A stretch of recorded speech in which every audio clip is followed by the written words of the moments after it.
Assalamualaikum warahmatullahi wabarakatuh. Video kali ini membahas tentang ujian akhir semester UAS Manajemen Pendidikan atas nama Elit Purnamasari NIM 2119180, jurusan Pendidikan Agama Islam IAIN Bukit Tinggi, semester 3, dan dosen pengampu Ibu Dr. Sito Rahmana MA. Yuk kita simak videonya. Soal nomor 1. Mengapa pendidikan di Indonesia terkesan bersifat teoritis saja tanpa application dalam kehidupan dunia nyata? Mengapa terjadi hal demikian?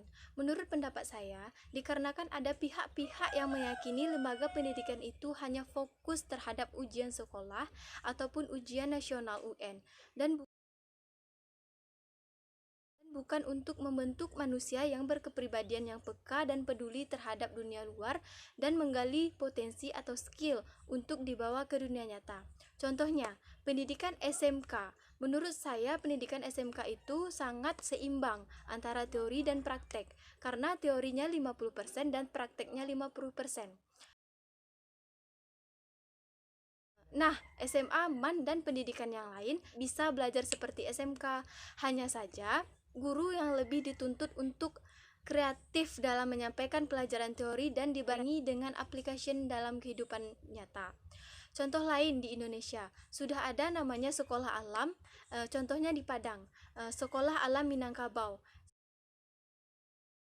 Sekolah yang tidak hanya belajar teoritis saja, tetapi mengalami dan melihat langsung pengetahuan di alam.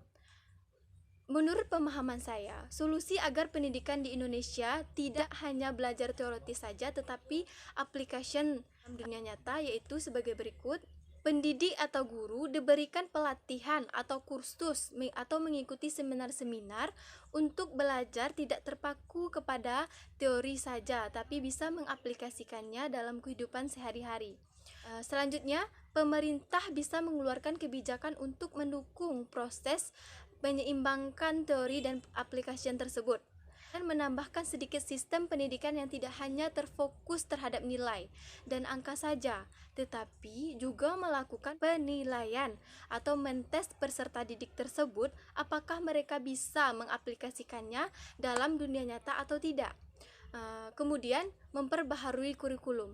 Dengan cara memperbaharui kurikulum bisa mengatasi kesenjangan antara teori dan praktek tersebut dan mengubah metode pendidikan tersebut. Selanjutnya, sarana dan prasarana harus lengkap, seperti teknologi harus lengkap agar peserta didik tidak hanya menghafal materi saja, tetapi bisa mempraktekannya langsung di kehidupan nyata. Yang terakhir yaitu dengan mengadakan evaluasi pendidikan. Soal yang kedua, kenapa pendidikan di Indonesia belum merata? Menurut pendapat saya, dikarenakan ada dua faktor, yaitu yang pertama faktor internal, faktor dari dalam, yaitu belum merata pembangunan sekolah, dinas pendidikan daerah, dan departemen pendidikan nasional. Yang kedua, faktor eksternal, yaitu faktor dari luar. Masyarakat merupakan contoh utama dan sebagai objek pendidikan. Faktor eksternal ini banyak menimbulkan masalah, yaitu pertama, rendahnya kualitas guru, yaitu guru yang kurang memiliki kompetensi untuk meningkatkan kualitas kemampuan diri. Yang kedua, rendahnya kualitas sarana fisik. Sekarang kita lihat masih banyak gedung sekolah yang tidak layak untuk digunakan dan tidak memiliki laboratorium dan buku perpustakaan yang kurang lengkap. Selanjutnya, rendahnya prestasi siswa. Contohnya, sekarang banyak lomba-lomba internasional yang masih banyak siswa di Indonesia yang tidak bisa mengikuti lomba tersebut. Selanjutnya, kurangnya penilaian terhadap pendidikan. Masih banyak orang-orang pedalaman atau pedesaan yang tidak bisa menyambung pendidikan. Selanjutnya, mahalnya biaya pendidikan. Pendidikan di Indonesia masih banyak yang mahal, sehingga masyarakat mengalami kesulitan ekonomi. Konsep berpikir yang runtun terhadap perbaikan di Indonesia yang belum merata ini dengan sistem yang harus dimiliki oleh bangsa Indonesia adalah pemerintah harus mengeluarkan kebijakan mengenai perbanyak bangunan, misalnya pembangunan di pedesaan atau pedalaman itu harus diperbanyak pembangunannya. Yang kedua, pembangunan sarana dan prasarana harus ditingkatkan lagi. Dan selanjutnya, memperbanyak buku, alat peraga, laboratorium atau ruangan komputer, dan mengadakan pelatihan terhadap guru agar bisa mencapai pendidikan yang baik, meningkatkan jumlah anak yang ikut merasakan pendidikan.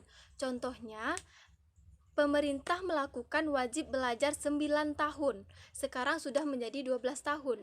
Penyempurnaan kurikulum agar tidak mudah berubah. Soal nomor 3, apa hubungan lembaga pendidikan dengan masyarakat? Menurut saya hubungannya itu sangat penting. Masyarakat dan pemerintahan harus memusatkan perhatiannya terhadap pembangunan ekonomi pendidikan. Menurut pendapat saya, untuk menghasilkan sumber daya manusia yang berkualitas, pemerintah harus membuat program Indonesia Pintar, PIP, dan Kartu Indonesia Pintar dan Bidik Misi. Sekarang sudah banyak pemerintah mengeluarkan kebijakan tersebut. Yang kedua, masyarakat harus mendidik atau menyekolahkan anak-anaknya, dan masyarakat perlu mengusahakan lingkungan yang baik agar memberikan pengaruh yang baik pula terhadap siswa. Masyarakat dapat mempengaruhi peserta didik meskipun lingkungan masyarakat sering tidak terlihat, namun sebenarnya seorang siswa akan mendapat pengaruh yang besar untuk rajin belajar dan terpengaruh, seperti mencontoh teman dan tetangga yang rajin belajar juga. Selanjutnya, peran serta masyarakat memberikan dana, bahan, dan tenaga. Masyarakat berpartisipasi dalam merawat sekolah. Selanjutnya, peran serta masyarakat menyetujui atau menerima apa yang diputuskan oleh pihak sekolah. Soal yang keempat, jika seorang kepemimpinan tidak memadukan visi dan misi, hanya saja mengandalkan kekuatan kepemimpinan yang berjalan dengan bagus. Menurut pendapat saya, mengenai hal tersebut tidak masalah, karena kekuatan kepemimpinannya dapat menjalankan manajemen pendidikan dengan bagus. Keberhasilan suatu manajemen pendidikan sangat tergantung kepada pemimpin dan dicontohkan kepada sekolah. Di sekolah, kepemimpinan bisa dicontohkan yaitu terhadap guru atau kepala sekolah yang memimpin kegiatan dalam pendidikan sekolah tersebut. Contohnya yang dilakukan oleh guru yaitu kepemimpinan yang harus bisa menggerakkan, membimbing, mengarahkan, serta memotivasi dan memberi contoh kepada peserta didik. Lembaga pendidikan sebaiknya mengacu kepada tingkah laku dan sifat Nabi Muhammad SAW dengan kepribadian dan menjadikan itu pedoman oleh lembaga pendidikan. Itu seperti contohnya yaitu sidik, jujur, amanah, terpercaya, tablik, komunikatif, dan fatonah, cerdas.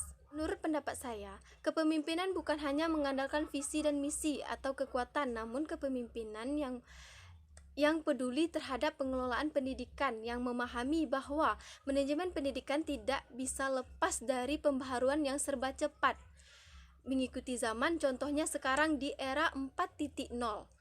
Di era 4.0 ini semua serba cepat.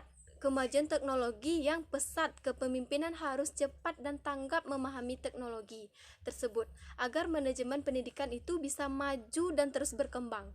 Soal yang kelima, apa solusi kita di belajar daring ini supaya belajar daring ini bisa efektif dan efisien?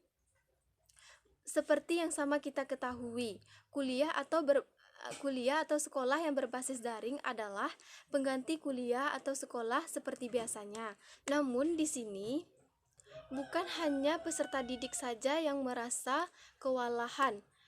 Pendidik juga merasa kewalahan untuk mengontrol pelajaran yang serba online. Jika dipresentasikan kepada angka, hanya 20% yang mengerti dari pelajaran online ini. Dapat disimpulkan, tapi hal ini tidak bisa kita elakkan atau tidak mengikutinya, karena kita tahu kita masih berada di masa pandemi. Kita harus mencari solusi dari masalah daring ini. Jika kita sedang melakukan belajar daring, maka kita harus memiliki handphone atau kuota air dan sinyal yang bagus.